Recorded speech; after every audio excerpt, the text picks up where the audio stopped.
আজি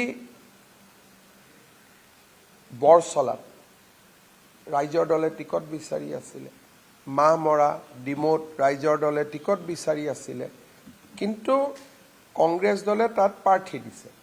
কালি হয়তো অখিল গগৈয়ে আত্মসমৰ্পণ কৰিব পাৰে, কিয় অখিল গগৈক শিৱসাগৰ চিটটোত জিকিব লাগে। সেইকাৰণে অখিল গগৈ যে কংগ্ৰেছৰ লগত কাজিয়া কৰিব তাক মই নকওঁ, বাৰ্গেনিং কৰিছে, কিন্তু অখিল গগৈৰ গোটেই ৰাজনৈতিক ভৱিষ্যতটো কিহৰ ওপৰত নিৰ্ভৰ কৰিছে? শিৱসাগৰৰ ওপৰত। গতিকে তেওঁ শিৱসাগৰত কংগ্ৰেছ দলে প্ৰাৰ্থিত্ব দিলে তেওঁ নিজকে দুৰ্বল অনুভৱ কৰিব, আৰু সেইকাৰণে কংগ্ৰেছ দলে তেওঁক ব্লেকমেইলিং কৰি আছে।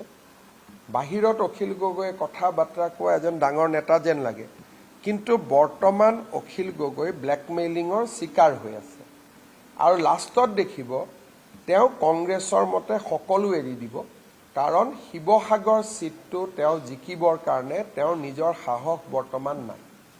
আৰু সেইকাৰণে অখিল গগৈয়ে যে আপোনালোকক টাইম দিয়ে, আজি ৰাতি 12টা, কালি ৰাতিপুৱা 8টা, পৰহি 2টা বজাত, এইবিলাক টাইম দিয়ে কিয়?